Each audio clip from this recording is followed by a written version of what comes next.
Pozdravljene, spoštovane gledalke in cenjeni gledalci. Gostja v današnji predvolilni oddaji je kandidatka za poslanko v Evropskem parlamentu na listi stranke Levica, Nataša Sukič, ki jo prav lepo pozdravljam v našem studiu. Dobrodošli. Ja, najlepša hvala za vabilo in lepo zdrav vsem skupaj. Za vas smo pripravili nekaj zanimivih vprašanj. Prvo pa je namenjeno v vaši sedanji službi. Ste tudi podpredsednica Državnega zbora. Zakaj želite v Bruselj? No, zakaj želim v Bruselj? Pravzaprav stranka Levica je oblikovala listo, tako kot smo se pač znotraj dogovorili. Želimo predstaviti naš program na najboljši možen način. Želimo, da končno Levica dobi evropskega poslanca ali poslanko in potem pač logično, da so tudi mene vključili v to zgodbo, ker pač je potrebno nekaj izkušenih ljudi, ki pač smo že nekaj časa, imamo neko kilometrino v politiki in pač znamo komunicirati na ta nek način, imamo pač te izkušnje. In zato sva seveda jaz in Luka Mesec recimo tukaj tudi na listi. Bom pa vesela kogarkoli, če se prebije v Bruselj, ne rabim biti ravno jaz.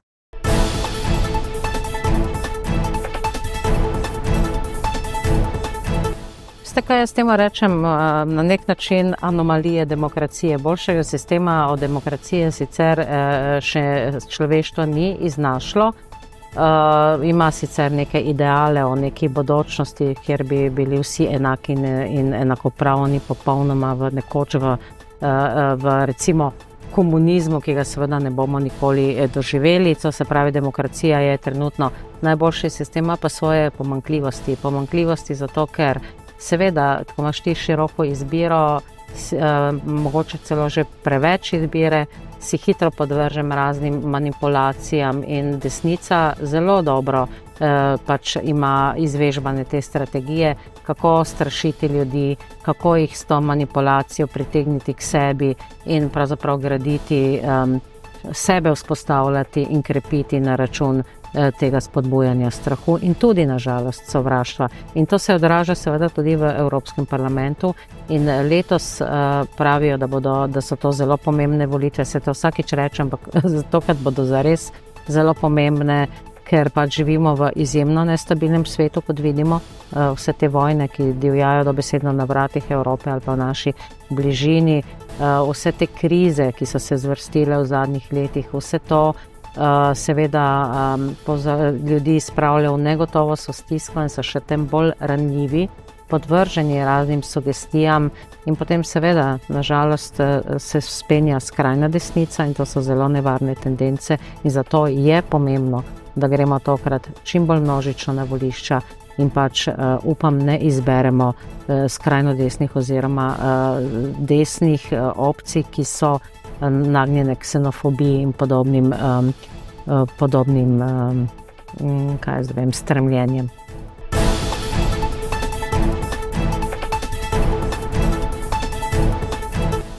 Mi v Levici vztrajamo, da če bomo se uspeli prebiti v Evropski parlament, da bomo absolutno sprožili močne pobude, da se demokratizira predvsem Evropski parlament. Evropski parlament ima namreč praktično nima zaresnih pristojnosti. Evropska komisija je tista, ki jih ima in na Evropsko komisijo vplivajo točno razni lobiji, od orožarskega do raznih gospodarskih lobijev in tako naprej. In je Evropska komisija zelo odmaknjena pravzaprav od volje ljudi. Kajti Evropske komisije ne vzpostavlja ljudje, evropske poslance neposredno volijo ljudje, parlament pa nima zaresnih pristojnosti in mi želimo, da parlament dobi pristojnosti, da recimo lahko razreši in imenuje guvernerja Evropske centralne banke, da lahko navsezadnje razreši evropske komisarje, predsednico Evropske komisije, tako kot imamo to v naših nacionalnih parlamentih. Tega ni, da imajo poslanci evropski lahko zakonodajno pobudo. Tudi tega ni, ne boste verjeli, Evropski parlament je manj demokratičen, kot je recimo naš nacionalni parlament.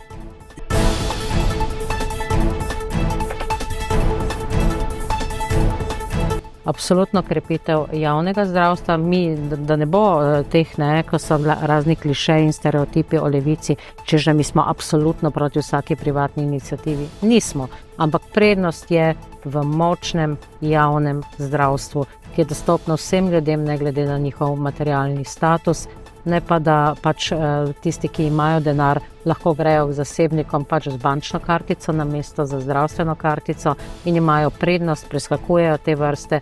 Ljudje, ki pa imajo resne zdravstvene težave, pa stojijo v dolgih čakalnih vrstah in za nekatere so žal te vrste tako dolge, da so lahko tudi usodne.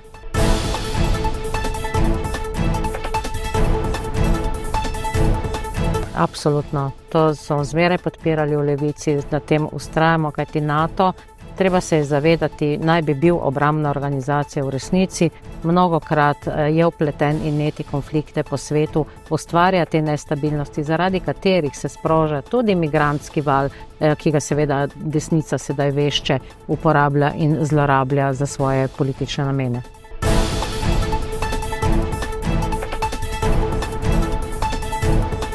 Osemdeset odstotkov subvencij se namenja 20% največjih kmetij. Mi to želimo spremeniti. Podpreti je treba malega in srednjega kmeta, podpreti je treba lokalno pridelavo hrane, zato da bodo lahko kmetje živeli od svojega dela, ker je njihovo delo trdo in negotovo, sploh v teh podnebnih razmerah, ko jim lahko ena noč toče, hudih povodenj ali pa recimo huda suša odnese celoletni trud. Predstavljamo si, v kakšnih razmerah ti kmetje živijo, torej njih je treba podpreti, da jemo zdravo, lokalno pridelano hrano, da se ta hrana tudi, da institucije odkupujejo od lokalnega kmeta, predelovalca hrano. To je treba absolutno prednostno spodbujati in stojimo za tem, ja.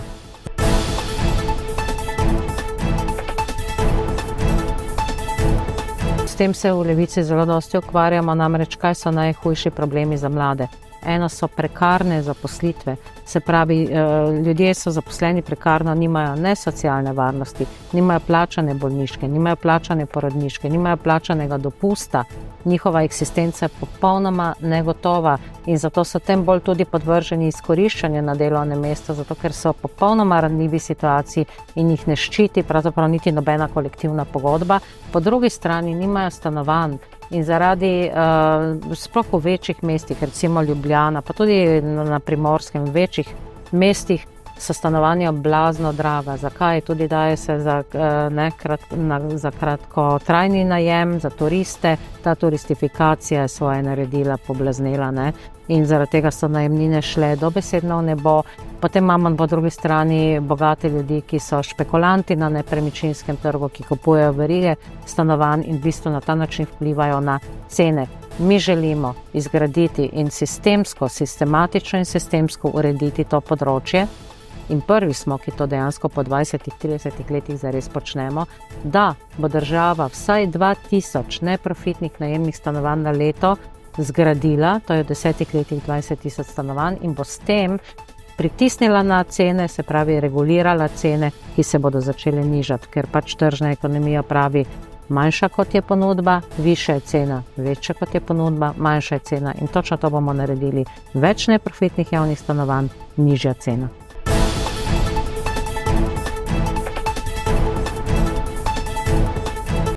Ja, mi se v Levici zelo borimo proti temu, zato nas seveda tudi demonizirajo in nas obtožujejo, ne vem česa vse.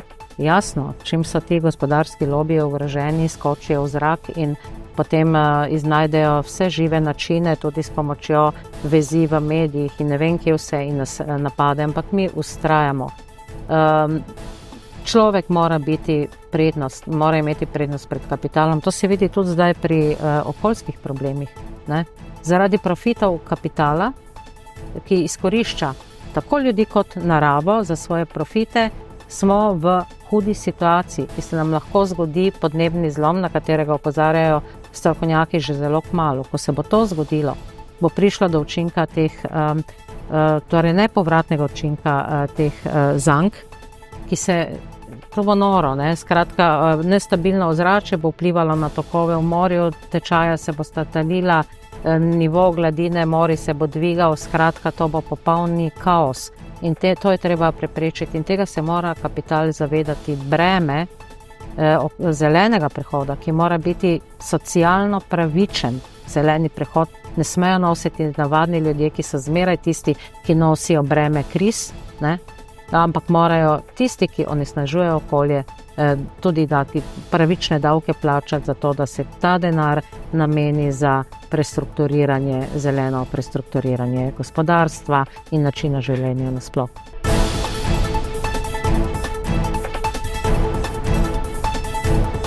Z migracijami se mi soočamo že celo zgodovino v resnici. Res pa je, da je to sedaj bolj na udaru, namreč bolj nestabilen kot je svet, več kot je vojnih žarišč, hujša kot je ta podnebna kriza, recimo Afganistan in Pakistan sta dve izmed 5 najbolj, bomo rekli, ogroženih držav zaradi podnebnih sprememb. Tam so te podnebne spremembe že pustile grozljive učinke in ljudje, ali pa tistih zaradi določenih avtoritarnih režimov, kjer so življenje ljudi ogrožene, ljudje zaradi tega se spustijo na tvegano begunsko pot. Ne grejo ljudje kar tako, mogoče gre kdo iz kakih drugih nagibov, ker hočejo reči, da so migranti samo špekulanti ali pa neki potencialni teroristi. Ni res. Večina teh ubogih ljudi gre zato, ker bežijo iz vojn, bežijo pred lakoto zaradi podnebnih sprememb, bežijo pred avtoritarnimi režimi. In to je ta problem. Zaradi tega, zdaj, kako se spreminja struktura nacionalna, ne vem, jaz teh podatkov nimam, kakšen odstotek je to, ampak svet je en sam, ne? Planet je en sam in vsi mi smo pač tvorimo človeško civilizacijo in jaz ne bi problematizirala, da se kulture mešajo. Ne, različnost je ravno tista, ki poganja svet naprej, preplet idej, preplet raznih kultur in to daje nek nov zagon, ne? Saj prej smo mi živeli tudi v multikulturni Jugoslaviji in smo imeli mešane zakone in to je bilo samo dobro, ne? To je bilo samo dobro, bilo je, ne vem, jaz mislim, da svet ni ogrožen zaradi multikulturnosti, ogrožen je zaradi ščuvanja proti soljudem.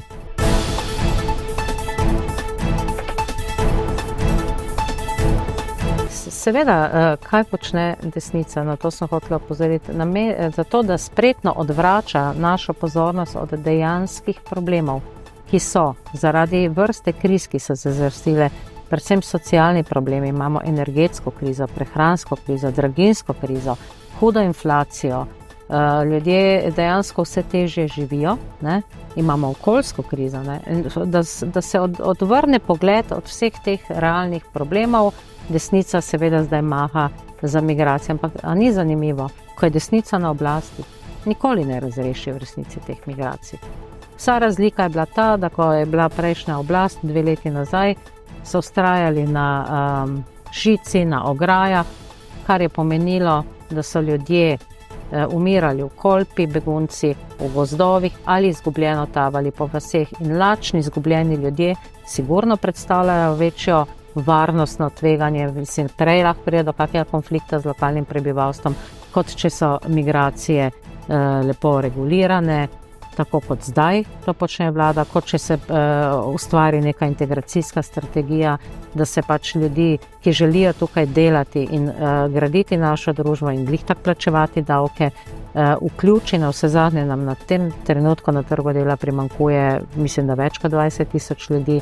In treba se vprašati, kdo bo delal v domovih za starejše občane, kjer primanjkuje delovne sile, kjer so nizke plače in ki je delo zelo težko in zelo pomembno, da poskrbimo za naše starostnike. Kdo bo to delal? Kdo bo delal na gradbiščih? Kdo bo delal vsa ta dela, ki jih očitno državljanke in državljani Slovenije pač ne želijo več delati, bodi si zaradi nizkih plačil, bodi si iz katerihkoli drugih razlogov.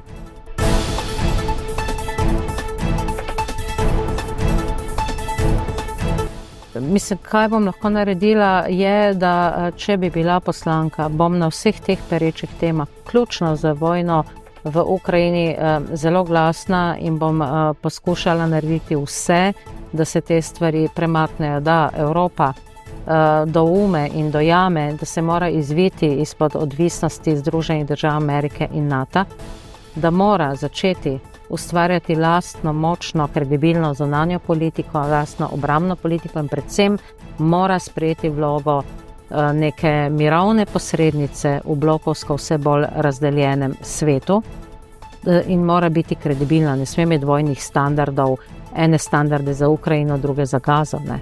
Proti Ukrajini je sproženih 2000 sankcij, proti Izraelu niti ene same, pa v Izraelu gledamo genocid nad palestinskim ljudstvom. V Ukrajini gledamo seveda vojno, ki je seveda nezaslišana in je obsojamo vdor Ruske federacije, da se razumemo, ampak treba se zavedati, ta vojna ni zgolj vojna Ruske federacije proti Ukrajini, je mnogo več. Je v resnici konflikt med dvema silama v ozadju, med Združenimi državami Amerike, Ruska federacija, ki se tolče kot proksi vojna na račun Ukrajincev, ne. Zato je treba za pogajalsko mizo pripeljati predvsem te dve velesili, da prenehata s tem in seveda Ukrajince, ki so žrtev vsega tega, da pride do nekega vsaj približno pravičnega miru. Za res pravičen, da ne bo treba nobenega kompromisa sprejeti, je iluzija, ga ne bo.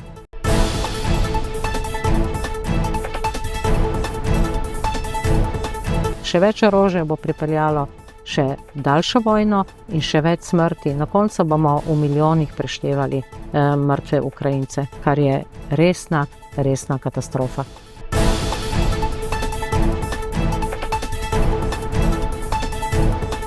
Glede, Slovenija je sicer mala država in načeloma se vedno zdi, kot da nismo dovolj močni, ampak mi imamo zdaj trenutno enkratno priložnost. Smo nestalna članica Varnostnega sveta, kar je izjemno pomembna pozicija in to vlogo bi morali čim bolj aktivno in izkoristiti in postaviti določene stvari na mizo, ki jih je potrebno postaviti. Sej nekaj delamo, ne? Ampak tukaj imamo sedaj priložnosti tudi v Evropski uniji na vse zadnje. Vse članice bi morale biti enakopravne, ne glede na velikost in ne glede na to, kdaj smo pristopili v Evropsko unijo. In tukaj se je treba enostavno obnašati, kot da smo enakopravni, če tudi nas morda ne percipirajo na ta način. Ampak gledajte, bolj kot bomo mi suvereni in bomo vztrajali, prej si bomo izborili ta status.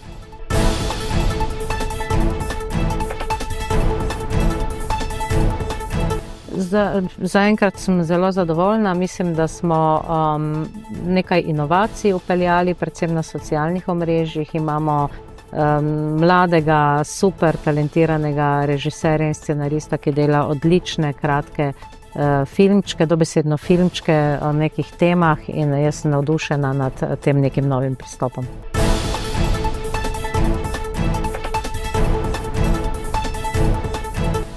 Zdaj, prostora imamo trenutno, verjetno ga nimamo toliko kot druge stranke, mediji dejansko nekako, ne vem, zaradi katerih vplivov, vemo, da so tudi mediji, nažalost, precej pod vplivom kapitala, seveda nam ne dajo načeloma dovolj prostora, ampak zdaj v kampanji je nekako ta prostor približno po nekih pravilih odmerjen in zdaj ga pač imamo v času kampanje, sicer ga pa nimamo dovolj, ne.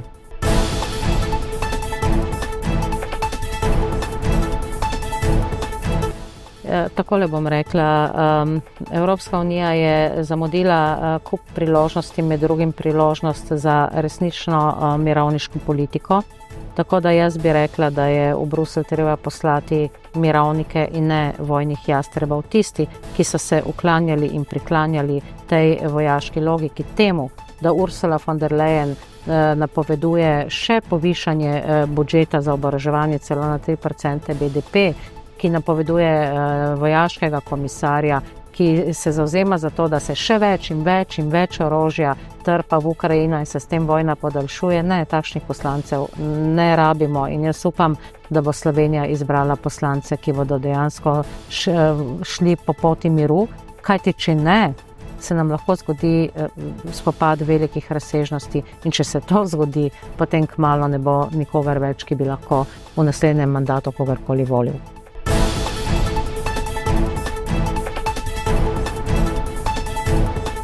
to zamerim moji generaciji in malo mlajšim generacijam, da ne mislijo na prihodnost mladih generacij, in to se vidi, kakšen neodnos imajo do planeta, do varovanja narave, do varovanja okolja.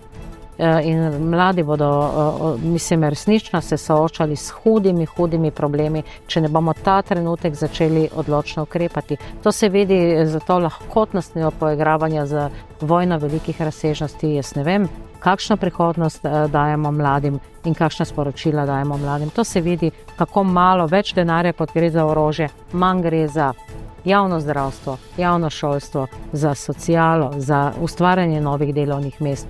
Mladi so, kot rečeno, v prekarni poziciji, v negotovi poziciji, izkoriščani na trgu dela, brez strehe nad glavo. To se mora prenehati.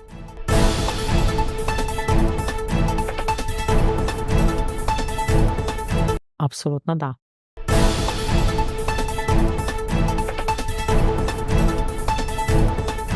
Absolutno da.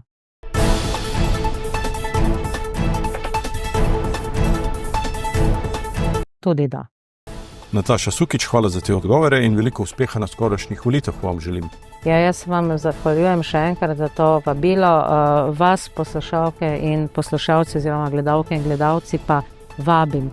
Pojdite na volitve, pomembne so. Ne rečem, da morate voliti nas. Če pa vam je do socialno varne Evrope, če vam je do varne zelene prihodnosti in če vam je do mirovniških politik, potem boste seveda volili Levico. Če ne, pa volite po lastni presoji, potem po lastnem srcu, po lastnem mnenju, ampak pojdite na volitve. Hvala lepa.